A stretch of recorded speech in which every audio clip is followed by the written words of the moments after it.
Hey guys, this is Caleb Simpson here from ZeldaDungeon.net. You are watching our video guide for the Biggoron Sword trading sequence for The Legend of Zelda: Ocarina of Time.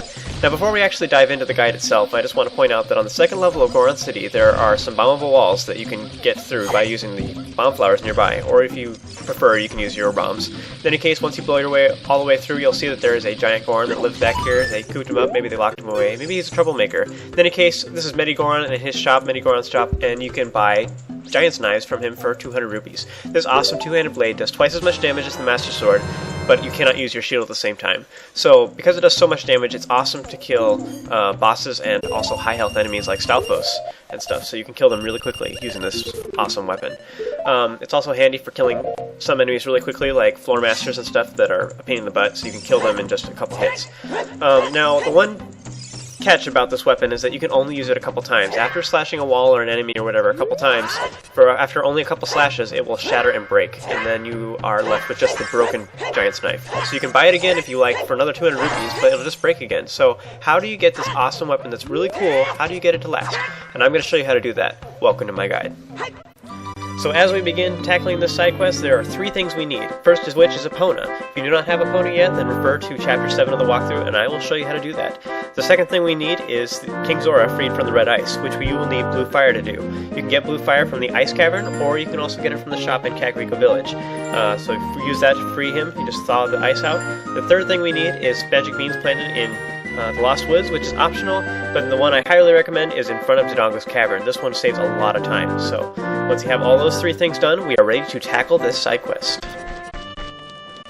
So because this side quest is so lengthy, it's going to be broken up into two videos. So walk up to Anju in Kakariko village, otherwise known as the Cucco lady, and she will immediately start rambling about the bee pocket egg, so she will then give it to you after rambling for a little bit.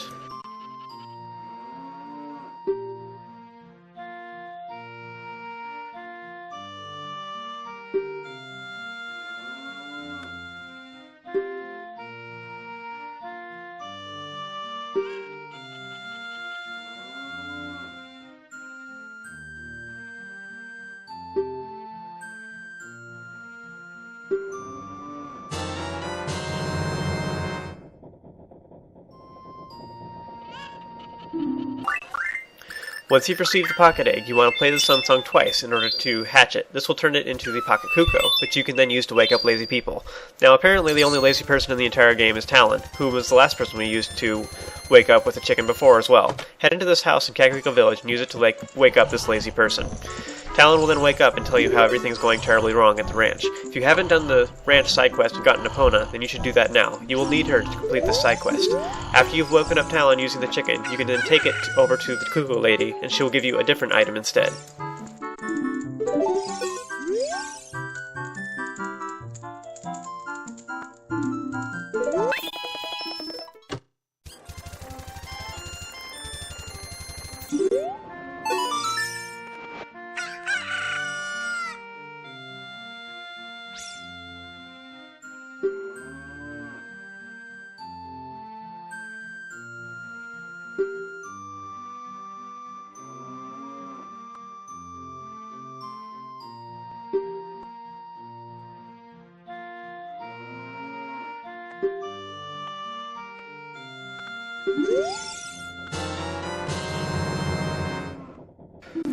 Once you get this blue chicken from her, you're going to want to teleport to the Lost Woods.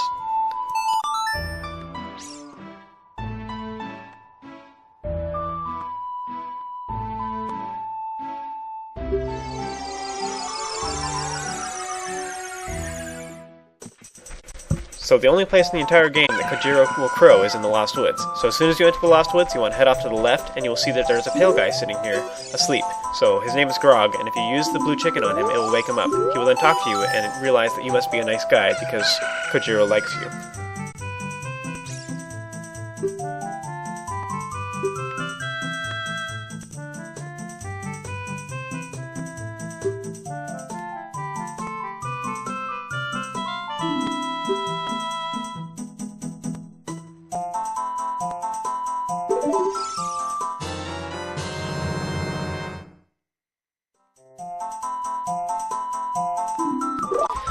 This next item, the odd mushroom, is timed because it'll spoil if you wait too long, so you want to jump on top of the magic bean plant that is planted in the Lost Woods and then run back to Hyrule Field. If you don't have the magic bean planted, don't worry about it, you can just run through Kokiri, but it'll save you a little bit of time. In any case, once you get into Hyrule Field, you want to summon Epona and then use her to get back to Kakariko Village as quickly as possible.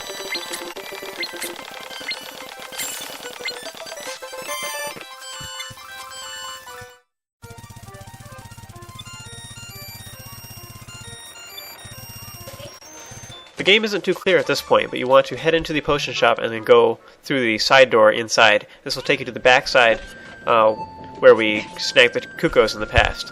In any case, back here there's a lone door that was locked before that now you can go into. And this lady in here will make you the fancy potion.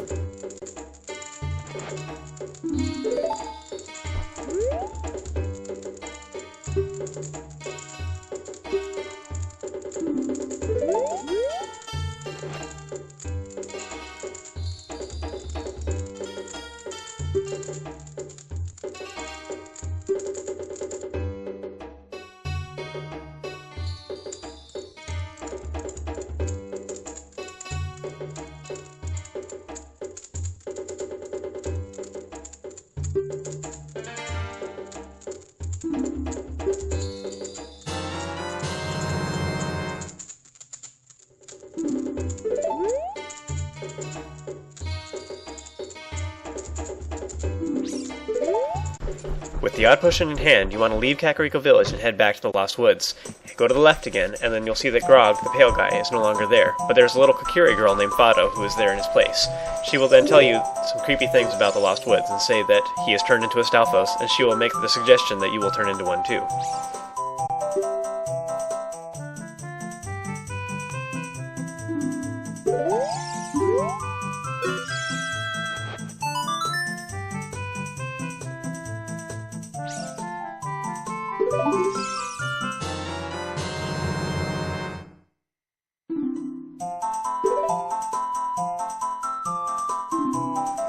Once you've traded the odd potion for the Poacher Saw, the game isn't too clear about what you need to do.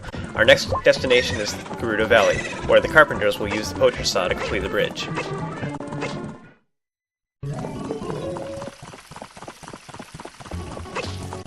Once you get to Gerudo Valley, you're going to have to go across the broken bridge. You can do so by getting a running start with Epona, or you're going to have to use the long shot. If you have Epona, then this will make it a lot easier and you can do this side quest early. Once you get there, you want to hop on down and talk to Muto. Just hand him the Poacher Saw, and he'll trade it for you for the broken Biggoron sword.